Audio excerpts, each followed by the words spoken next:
¿Por qué a veces tenemos esa necesidad de encomendar nuestra suerte y seguridad a un creador? Al vivir en un bajo nivel de conciencia, las personas viven atrapadas en una ilusión de separación. De ahí que la mayoría viva inmersa en inseguridades y miedos, muchas veces a nivel inconsciente. Miedo a la soledad, al futuro, a la enfermedad y, por supuesto, a la muerte. La idea y la inmadura necesidad de una figura paterna que se haga cargo de sus vidas y las rescate de sus miedos es la razón por la que millones de personas se refugian en la creencia de un ser todopoderoso al que llaman Dios y, por tanto, en la religión. De hecho, las personas con problemas son el mercado ideal de la enorme industria religiosa. ¿Qué es lo malo de todo eso? Pues que es un placebo. No es una solución real, sino más bien fuente de más problemas, porque en el inconsciente las personas saben que la existencia de ese protector supremo es solo una ilusión. Entonces se aferran a una creencia que les quita toda su libertad y capacidad de desarrollo como seres conscientes y terminan hundidos en más miedos. Si las personas comprendieran mejor la existencia, desaparecerían sus males, sus enfermedades, su pobreza y sus problemas. ¿Podrías explicar o profundizar sobre la fe, tanto en su etimología como en su forma de ser percibida?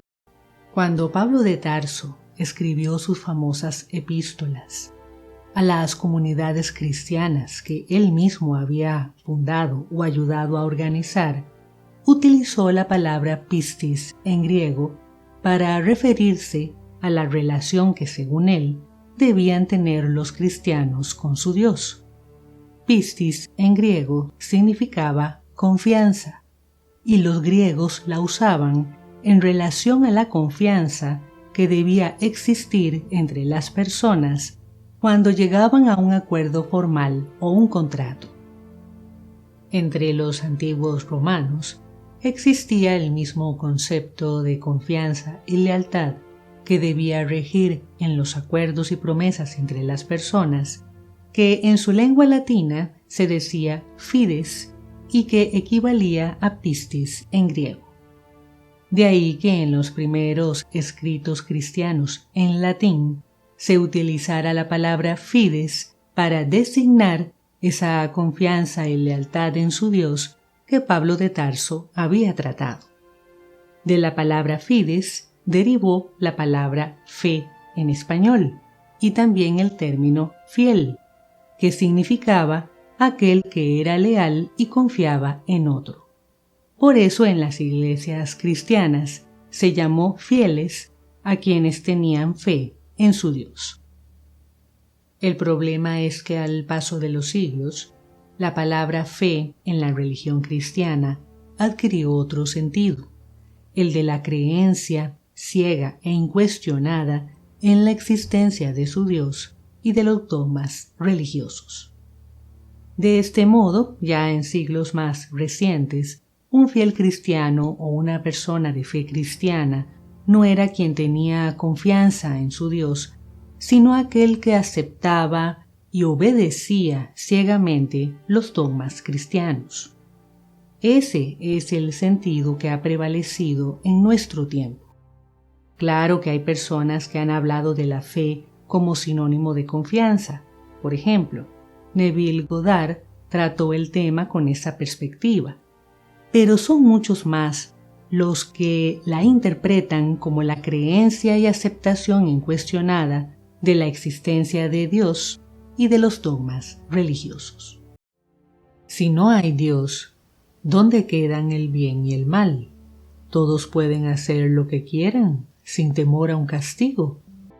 en torno a la necesidad que millones de personas tienen de una figura paterna, es normal que muchos quieran creer que hay un Dios todopoderoso dispuesto a castigar a los malos y premiar a los buenos.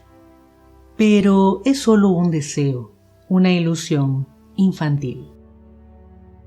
El bien y el mal son conceptos humanos. Son los humanos quienes deciden qué está bien y qué está mal, y cómo se protege uno y se castiga el otro. Pero como los seres humanos son tan complejos, y sus sociedades y culturas pueden ser tan distintas unas de otras, que los conceptos de bien y mal también son diferentes según las circunstancias históricas, la cultura en que surgen, el tipo de sociedad y obviamente según sea el nivel de conciencia de esa sociedad. Además, no son fijos, ya que en una misma cultura cambian con el paso del tiempo. Así, por ejemplo, en ciertas épocas y culturas se consideraba bueno y normal tener esclavos. Hoy es una aberración. En ciertas culturas, un hombre que golpea a su esposa es un buen marido. En nuestra cultura es un abusador. Un hombre adulto que se case con una niña es un delito en muchos países, en otros no. La posesión de drogas, en algunos países, es un delito, en otros no. Y en todo esto hay matices. Un acto como matar puede ser malo o no, dependiendo del contexto. Ahora bien, nada de esto implica que, como el bien y el mal son fijados por la sociedad, las personas pueden hacer lo que quieran. No es conveniente para nadie, ni es así como puede funcionar una sociedad. Los seres humanos han fijado reglas morales y sociales para poder vivir en armonía lo mejor posible. También por eso existimos los abogados, se han creado los sistemas de justicia y las leyes. No han sido perfectos, pero son necesarios. Por ejemplo, los mandamientos bíblicos no tienen nada de divino.